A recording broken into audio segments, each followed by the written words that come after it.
Good morning. Happy homecoming.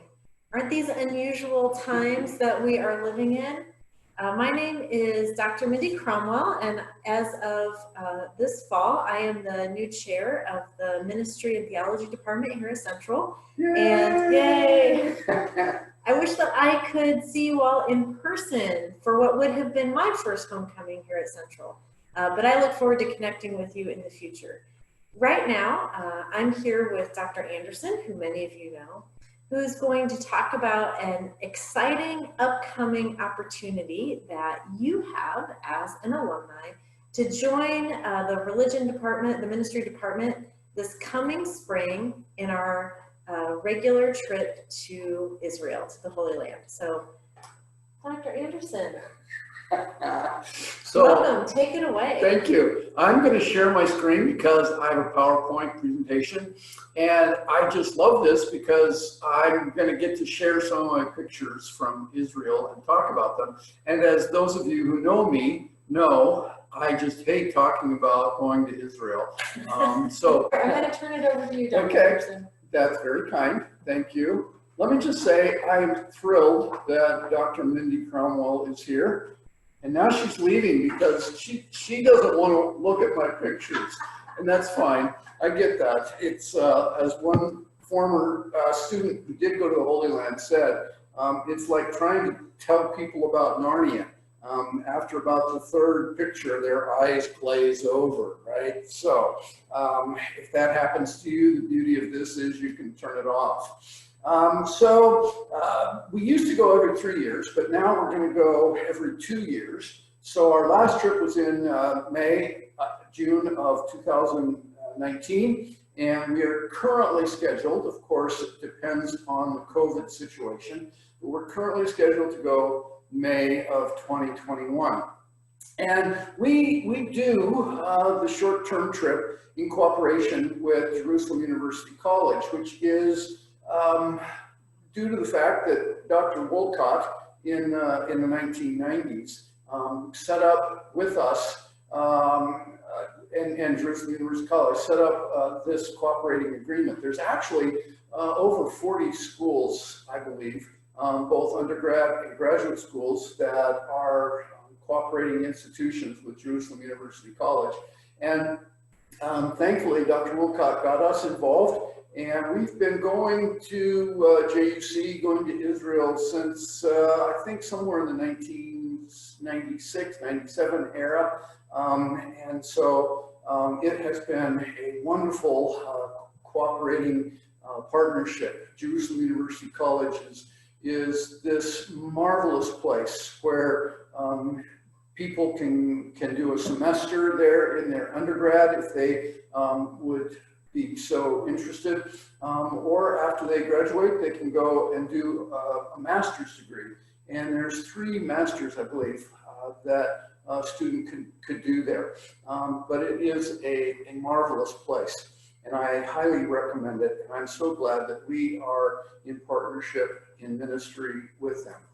So I want to start with just looking at a map of Israel, just to give us an idea. You see my source there in the bottom right-hand corner.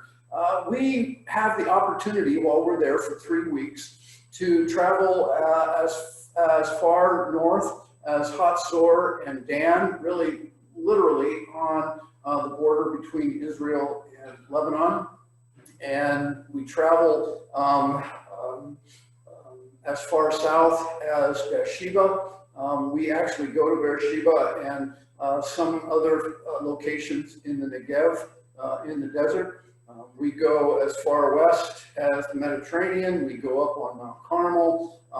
We travel along the Jordan River. We go to Jericho. Basically, all of the places, not all, but many of the places that you read about as you read Scripture are places that we visit. And it is, like I said, an absolutely amazing trip. And I'm going to share in just a moment some of my pictures from several of our trips so that you get a flavor of what all that we do. So this is a map. Again, you see my source in the bottom right-hand corner. of the old city of Jerusalem as it exists today. And you can see on the right-hand side of the map, which is the east, you see the Temple Mount. And you see where my arrow is pointing, just outside the old city walls on the southwest corner is where the campus of Jerusalem University College is located. And if you just walk approximately a half mile north, you come to the Jaffa Gate. And that, for those who live off campus for the 3 weeks that we're there, we actually get to, if we're non-traditional students, which actually is a nice way of saying old farts, we actually get to live inside the old city in one of a couple of different hotels that are run by different Christian communities within the old city. So in a 3-week period, we actually have several free days, so we can wander around the old city if we choose to. We can go into West Jerusalem if we choose to, go shopping in West Jerusalem. We can wander around and see some of the sites that aren't necessarily on our schedule when we're with the instructor from Jerusalem University College. Or we can sleep in and catch our breath, or we can go to campus and do our laundry. And so we end up pretty much walking all of this particular area of the old city of Jerusalem and become quite well acquainted with it. So the campus of Jerusalem University is located literally on the very edge there of what is now called Mount Zion. And this is the entrance. They have it locked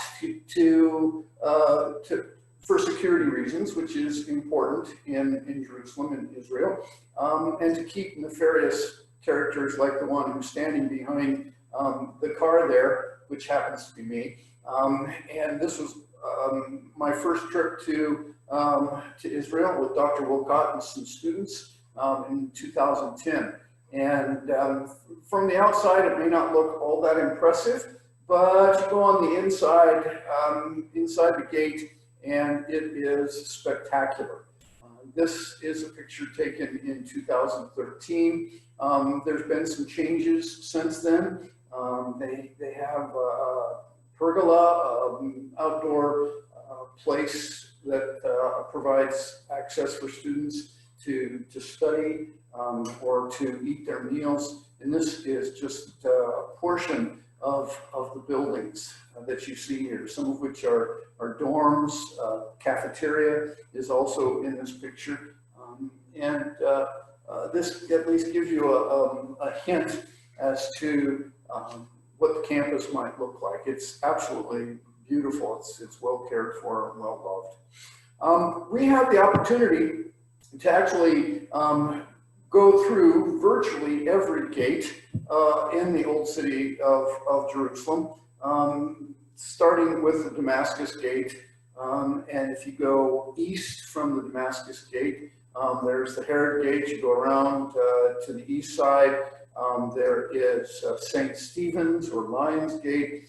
You keep going south now. You come to the Dung Gate. You travel from the Dung Gate west to the Zion Gate, and around the corner from the Zion Gate, and you can either turn left and go into the entrance to JUC, or you can continue traveling north, and you get to Jaffa Gate, and you go around the northwest corner, and you end up at the new gate. But this is the Damascus Gate, and it is considered one of the most beautiful of the gates in the old city walls. And it takes you right into the main shopping area in the Muslim quarter. As I mentioned earlier, there's the Lion's Gate, which is also called St. Stephen's Gate, because it was believed that here was the location of the first martyr, Stephen, back in the 1st century. And then this is a picture of the Zion Gate. You'll notice all of the bullet holes here from several different conflicts, the War of Independence and also the 6-Day War. And you see some of our students in this picture, and we probably are just getting ready to go in through the Zion Gate. But the gate we go through most often is the Jaffa Gate. And this particular gate we're looking at from the rampart walks. There's a walk on top of the old city wall that you can actually pay a few shekels and walk. Part of it is you walk around the Christian quarter and to the Damascus Gate where you have to get off. And then on the other side of the Jaffa Gate, you climb on that part of the wall and walk around the Armenian quarter and come down in the Jewish quarter. But it gives you a whole different perspective on the old city because you're looking at it from above on top of the wall. It's really a very interesting and fun part of our adventure. And it's one that we take advantage of on one of our free days while we're in the old city in Jerusalem. But speaking of gates, we also get to see things like this. This is one of the ancient gates in the city of Dan.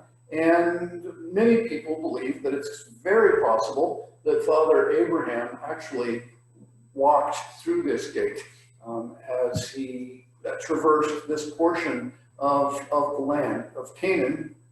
And it's pretty amazing to think if that is true, then this gate's been there for 4,000 years for Abraham to have visited it. But it is quite spectacular. And you can't see too clearly in this picture, but because it's made out of mud brick, the Israeli authorities have built an awning, a canvas awning over it to help keep it from eroding any farther from rain and storms. But this is one of the several sites that we get to see when we're in the north of Israel.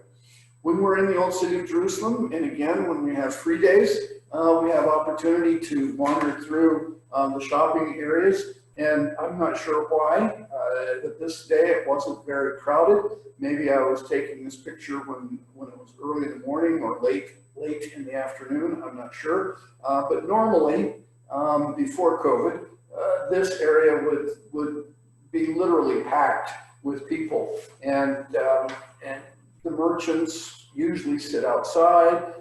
They try and coax you in to purchase whatever products they may happen to have, whether it's jewelry, leather goods, clothing, shoes, spices, all manner of things. It's really quite interesting and very different from any shopping experience you might have any other place. And it's really kind of fun, especially for people who enjoy bargaining and trying to negotiate a price with the merchants that you would find in the old city. So we're standing near Lions Gate here, looking east. And what we see here is the Russian Orthodox church with its golden domes, and it's really quite beautiful. You see off to the right the Teardrop Chapel, which was built in remembrance of Jesus weeping over the city of Jerusalem. And so we're really looking at the northern portion of the Mount of Olives. And then the large church building that is down in the left-hand corner is the Church of All Nations. And right next to it, and it's out of the picture, is what many believe is the Garden of Gethsemane. And we get to visit all of those places as we walk and hike down from the top of the Mount of Olives. And it's a very pleasant walk. It's not too difficult, but walking is a huge part of the 3 weeks. In fact, on our couple of our last trips in 2016 and 2019, we had people who had apps on their phone to keep track of how far we walked. And We walk from anywhere between 110 to 120 miles in those 3 weeks. So it's one of those trips that you need to be prepared to do a lot of walking, and it's quite pleasant for the most part, and not too strenuous. But you're either going up or you're going down most times. So you just need to be aware and be moderately prepared for that kind of activity. We have always been able, and this is not something that's guaranteed, but we have always been able so far to visit the Temple Mount. And this particular picture shows a relatively close up view of the Dome of the Rock. And it's really a pretty spectacular and beautiful building. And the platform that Herod built is pretty awe-inspiring all by itself. And we don't get to spend an awful lot of time up there, but we do get to wander around and see some of the detail that is there. But we also, like this group in 2013, get to sit on the steps at the southern edge of the Temple Mount. And there have been, some of these steps have been repaired, but as you can see, these are very old steps. They show a lot of wear and tear. And so it's entirely possible that Jesus would have sat on these steps to teach his disciples, but it's also a place that Jesus would have probably walked in order to enter the temple from this southern exposure. And so there's not an awful lot of absolute certain places where X marks the spot where we can say Jesus walked, but this is one of those that we can be fairly certain that he did. And so it adds great value all by itself. But being with friends and associates of the college, it makes it even more pleasant. And in this picture, you can see former President Hoxie and his wife. You see Dr. Lorenz, who invited his mother and sister. And then we have other friends of the college, as well as quite a few students who were able to go on this particular trip. And it just makes it that much more pleasant to discover and learn together. This is probably one of our favorites, especially this last trip in 2019. We had always gone in January before, which was wintertime. And in wintertime, it would normally be in the 70s during the day and get down to the 40s at night. There were some days it got much colder. There was actually a couple of days in 2013 where it snowed, which is very, very rare in Jerusalem, but it is technically winter. And so in the wintertime, when we walked through Hezekiah's tunnel, it was pretty cold. But when we walked through in May of 2019, it was unseasonably hot. And so as a result, walking through Hezekiah's tunnel was really quite pleasant. But this is the water tunnel that was built during Hezekiah's time in preparation for the Assyrian siege of the city of Jerusalem. And it brought fresh water from the Gihon spring to the pool, Siloam pool, for the people to have fresh water during the siege. And it's really quite an interesting walk. And it's one that I think most people truly enjoy. Here is a picture of the Jordan River. This is in the north. In fact, this is just north of the Sea of Galilee, where it's about to enter into the Sea of Galilee. And this is the waterway, of course, that is so prominent in many of biblical stories. And again, in 2019, we had the opportunity to have several from our group do a baptism. And of course, that was very special, but we did it way in the south, near Jericho, not here in the north. But we also have had opportunity to sail on the Sea of Galilee. Twice we've actually sailed all the way across. Other times we've just gone a little ways out and returned to the wharf where we started. But it's really quite interesting to me that we have this opportunity, knowing that Jesus sailed across this body of water many times, as it's reported in the gospel accounts. And it's somewhat ironic.